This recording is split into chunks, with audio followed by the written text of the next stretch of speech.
I have watched over 100 hours worth of supply and demand videos, and I'm going to break down everything I've learned about supply and demand in this 10 to 15 minute video. And I know supply and demand can be very confusing, so I'm going to make everything very simple in this video for you guys. But real quick, as always, if you guys do find value in this video, make sure to smash that like button as well as clicking that subscribe and that bell icon. It would mean the absolute world to me. But without further ado, let's hop into the video. Okay, so first off, let's start off with what is supply. Supply is a large area of unfilled sell orders. So essentially what is happening in the market is, say there's a big seller trying to get short, let's just say 100,000 ES contracts, and price makes a very quick move away from where they're trying to get filled. Well, these participants, they're not going to try to chase price down. What they're going to do is they're going to leave their orders sitting at that area that they were originally trying to get filled and hopefully wait for price to come back up, trade into that level, and then fill the rest of those unfilled sell orders. And us as traders, knowing how to trade supply and demand, that's ideally where we're looking to get short. So again, a supply zone is going to be a very large area of unfilled sell orders. Now, on the flip side, a demand area is going to be a very large area of unfilled buy orders. So again, say there's a very big buyer trying to get filled on 100,000 ES longs, and price makes a very quick and aggressive move away from where they're trying to get filled. Well, they're not going to try to chase price up. They're going to leave their orders sitting at that demand zone, wait for price to trade back down into it, hopefully fill the rest of those buy orders. And since we know how to trade supply and demand, that is where we are looking to get long and then catch that next move up. So again, a supply zone is a large area of unfilled sell orders. A demand zone is a large area of unfilled buy orders. So now what are these areas going to look like on a chart? So in order to identify a supply zone, the very first thing that we are looking for is for a very large red candle in the market. This is going to signify that price moved very quickly and aggressively away from a certain area. And what's likely happening is that there are unfilled sell orders within that area.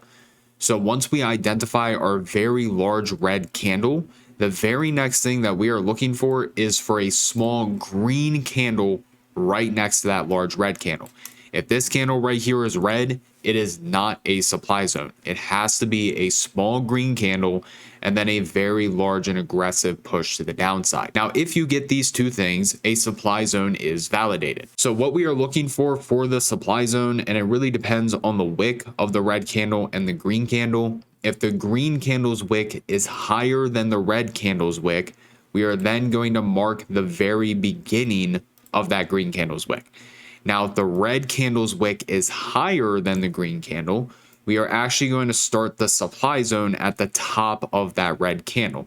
So it really depends on which wick is higher, the green candle or the red candle, but you are going to mark whichever one is the highest. So if the green candle's wick is the highest, you would then mark the top of that. And then what I like to do is mark the bottom wick as well as the very opening of that green candle's body. So this is exactly what my supply zone is going to look like. And then from there, what I do is I just take a red rectangle to signify that this is a supply zone. Now, sometimes these supply zones, they can be very large, which is why I mark the very beginning, so that lower wick, and then the opening of that green candle. What this does is, because again, sometimes these zones can be very large, like 50, 60 points on ES or even a couple hundred points on NQ.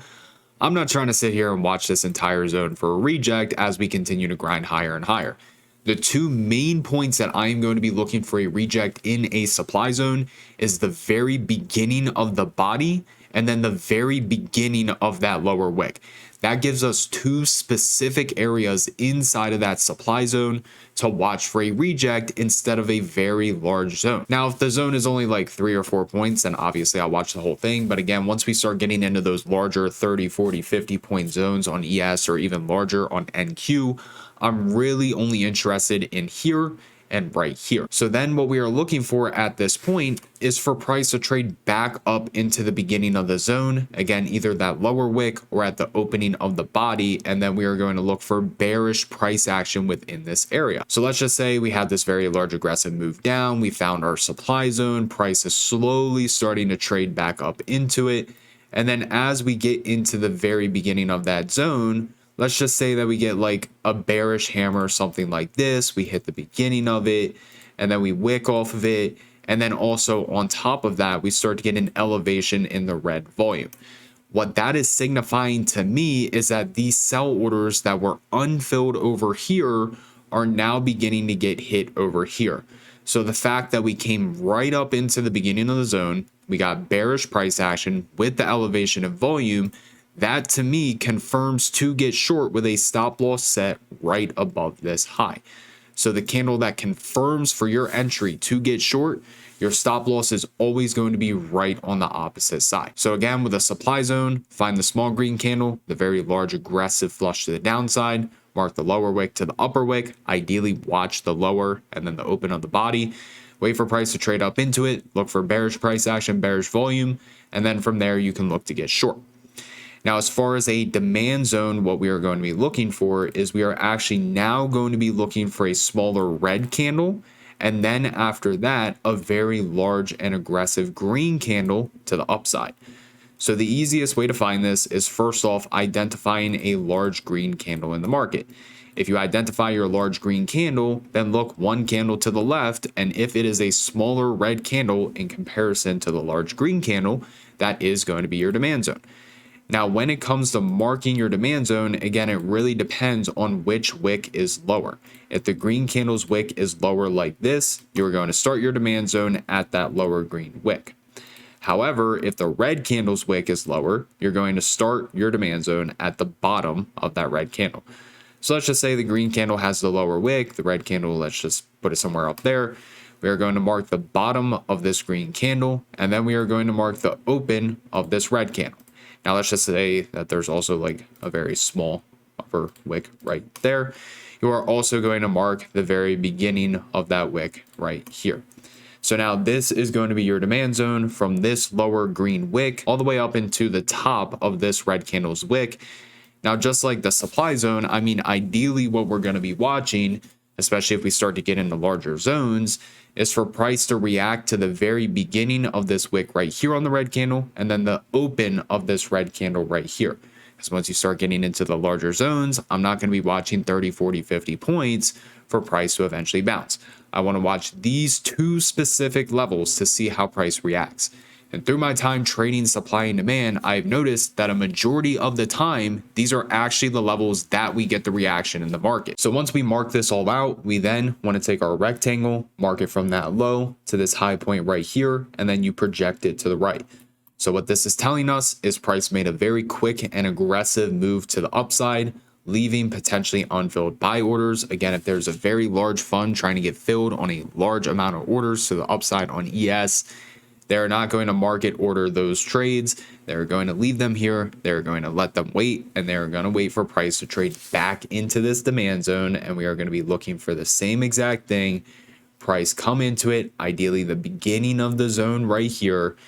And then from there, what we are looking for is a bullish reaction off of the zone. So let's just say we get a little bullish hammer right here.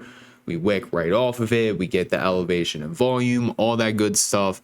That then confirms for you to get long, and your stop loss again is on the opposite side of the candle that confirmed the trade. So if we got this exact same setup right here, I would be getting long at the close of this candle with a stop loss right below the low of this candle. So that is how you are going to mark your supply and demand zones. So let's head on over to a chart and let's identify some zones together. So looking at ES, the way that I go about this is I always start on the weekly time frame. So looking at the weekly time frame, we do have a weekly demand zone right here. So we have that very large aggressive move to the upside. Look, one candle to the left, what do we see? A smaller red candle in comparison to the large green candle. So what are we going to do? We're going to mark the low of this green candle here, the open of the body right here, and then the upper wick right there. Now, if we're looking at the weekly time frame on ES, what I want you guys to notice, this zone goes from 57.24 all the way up into 58.93. So what is that, like 170 points? That's $17 on SPY. I'm not watching $17 for a potential bounce. But what I am going to watch is the very beginning of the zone at the wick, and then the very beginning of the zone at the body. And guess what? What did we bounce literally to a T? Is the very beginning of the body, and then we rallied into new all-time highs. And guess what? What are we still holding? that exact same weekly demand. So I'll start on my weekly. I'll then break it down to a daily. Really seen any demand zones. We had a supply zone over here that we could have marked out, but obviously price broke through it. Once you break through these zones, they're invalid. Just go ahead, delete them off your chart.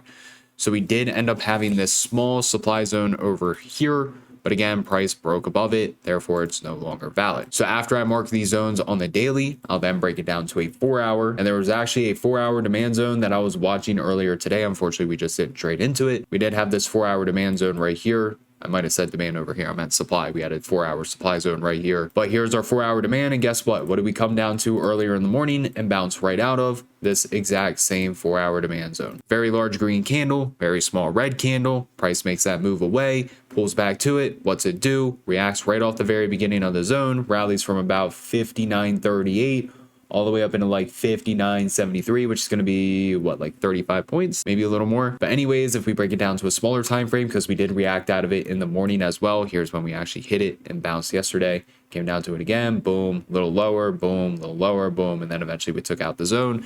So again, all the orders are filled. We just go ahead and we delete it. But going back to the 4 hour time frame, we have a very large aggressive move down and then a small green candle in comparison. What is that? A supply zone. So we're just going to mark it from wick to wick, and then we are going to project it to the right. And because this is a supply zone, I like to make it this red color. But if price were to trade up into this level is still valid. I'm going to be looking for price to reject off the very beginning of this zone right here. So if we trade up into it, I'm looking for puts. Now, if we look a little further to the left, guess what? We have another supply zone. Very large aggressive move down right here. Small green candle in comparison to that red candle. Mark the lower portion of the green candle, mark the open of the green candle, and mark the open of the high. And ideally, for the reject, we are watching this lower wick and the open of the body. But here is our supply zone. So if price were to trade up into that level, I'm going to be looking for a reject. After the 4 hour, I'll then break it down to a 2 hour time frame. Now, sometimes what you'll notice is we will get zones inside of zones. This isn't like ideally a supply zone to me. If we had like a lower close on the red like shading, not this lower wick, then yes, this could be a supply zone, but I mean, ideally not my favorite. So looking at the 2 hour chart, I mean, really not seeing any other supply or demand levels. So we're just going to go ahead and skip over that. Let's go to a 1 hour time frame, which is where I'll go after the 2 hour. And another little trick that you guys can use to find your supply and demand zones, just look for the area that price ended up reversing. So you can see right here, we had this very quick and aggressive move up to the upside. Then I'd be looking for a demand zone somewhere down here. Like over here, we had a very quick flush to the downside. I'd be looking for a supply zone somewhere around here, supply zone somewhere around here, demand zone somewhere around here. But looking at the 1 hour time frame, as far as like what we're looking for, there's not really any small green candles and then a very large red candle. As far as the 1 hour, I mean, this I wouldn't really consider one. So after the 1 hour, I then like to break it down to the 30-minute and then do the same exact thing, but not seeing anything on the 30-minute. But what I do know is we did have one on the 45-minute the other day. So the 45-minute demand that I had marked was right here. We had like, it was a larger red candle, but we did have that push up. So I felt like, you know, if there was anywhere we were going to bounce, it was here, just because we didn't have anything until we got a little lower into that 4 hour demand. So as you can see, we marked here to here, and then all we have to do is project it to the right. What did price do? Come down into the very beginning of that demand zone. And then we saw a nice little rally out of it, right into it. Boom, price reacted, a lot of volume right off the beginning of the zone, get long, stop loss right below this low. And then price rallied all the way up into a new high at 60.68 from a confirmation from about 60.20, which is about a 48-point move to the upside. So that is going to wrap up this video on everything you need to know about supply and demand. That way you don't have to waste time watching hundreds of hours of videos. Hopefully this did help you guys out. If it did and you guys found value, consider clicking that like button as well as clicking that subscribe and that bell icon. It would mean the absolute world to me. Everybody have an amazing rest of your day, and I'll see you guys in the next video.